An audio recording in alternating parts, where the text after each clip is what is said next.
Felipe Costa, Jonathan, há alguma evidência fora da Bíblia que comprove os milagres de Jesus, como relatos de não cristãos? E os discípulos de Jesus realmente deram a vida pela mensagem de Cristo, como em Atos, capítulo 4, verso 20? Bom, fora da Bíblia, o que nós temos sobre Jesus ali do primeiro século, que nós poderíamos dizer, é Flávio Joséfo, que ele menciona Jesus tendo realizado feitos extraordinários, né?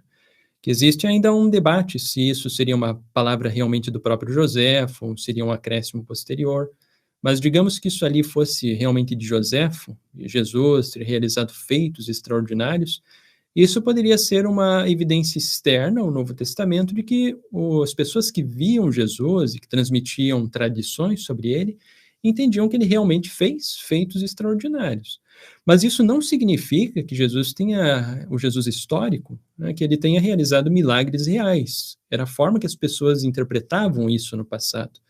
Então, por exemplo, se Jesus, ali tendo angariado algumas pessoas que seguiam ele, ia para uma comunidade e realizava algo como se fosse um milagre de cura, em que a pessoa, de repente, começava a se sentir melhor, começava a andar, alguma coisa assim.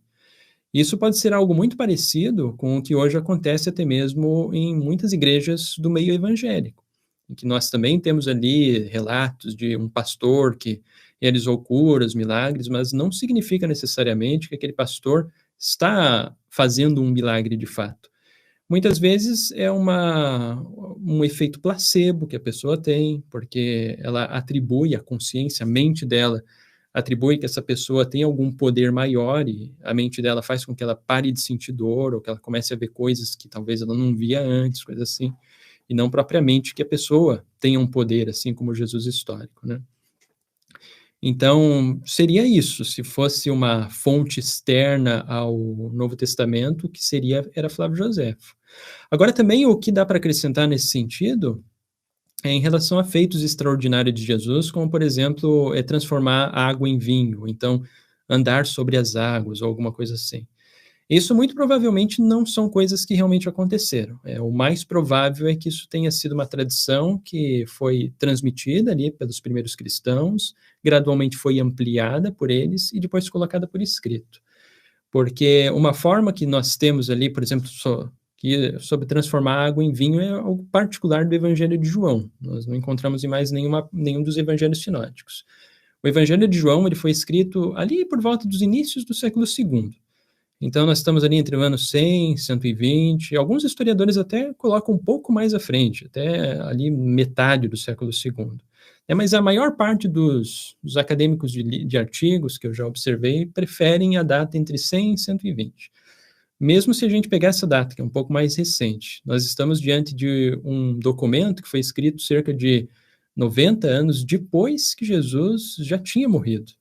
Então, é mais ou menos como se hoje nós estivéssemos escrevendo um documento de alguém que viveu lá nos anos 1930, né, ou mesmo a época em que o Silvio Santos teria nascido, né, se fosse comparado com hoje, e uma história que foi somente transmitida de forma oral.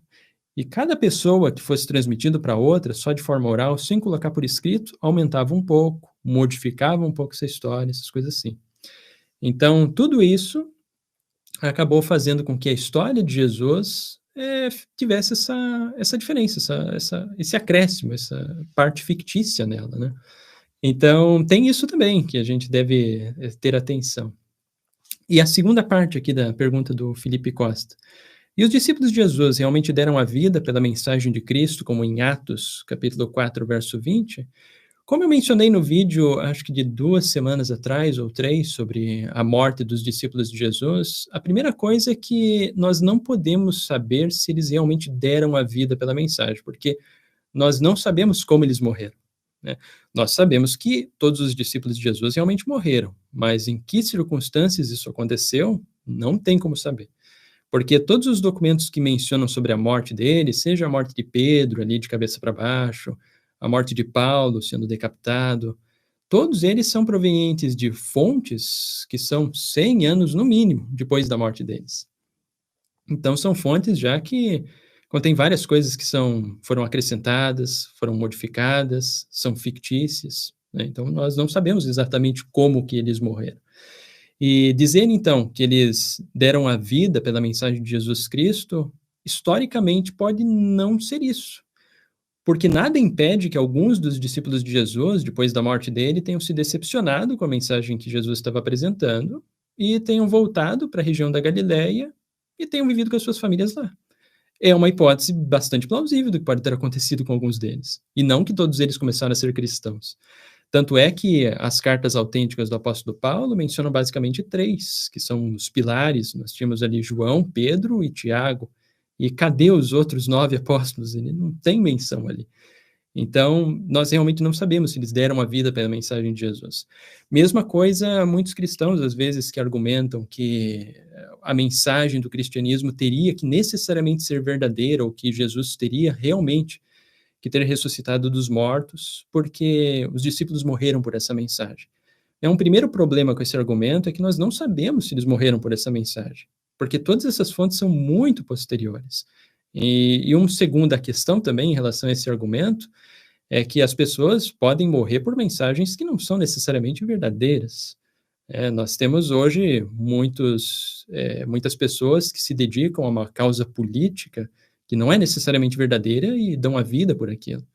Nós temos hoje também na religião islâmica, por exemplo, algumas pessoas que cometem atentados terroristas com suicídio, e isso não significa que a mensagem do Islã é verdadeira por conta deles estarem sacrificando a vida deles por isso. Então, é necessário ter cautela com esse tipo de argumento. Anticlímax. Quantos morreram, por exemplo, pela religião Bahá'í na Pérsia, Irã? Teve bastante. Teve uma perseguição em relação aos Bahá'í da Pérsia. Eles foram perseguidos justamente por os islâmicos que eram contra eles, né? Então, teve bastante perseguição em relação à fé Bahá'í. Muitos deles acabaram morrendo por sua fé. Nós podemos acrescentar aí vários outros que acabaram morrendo por sua fé, né? Até nos Estados Unidos, em relação aos primeiros do movimento Mórmon. Muitos deles morreram porque acreditavam naquilo que Joseph Smith estava ali desenvolvendo, a fé dos Mórmons, morreram defendendo a fé que eles tinham, né? Então isso acontece em muitas religiões.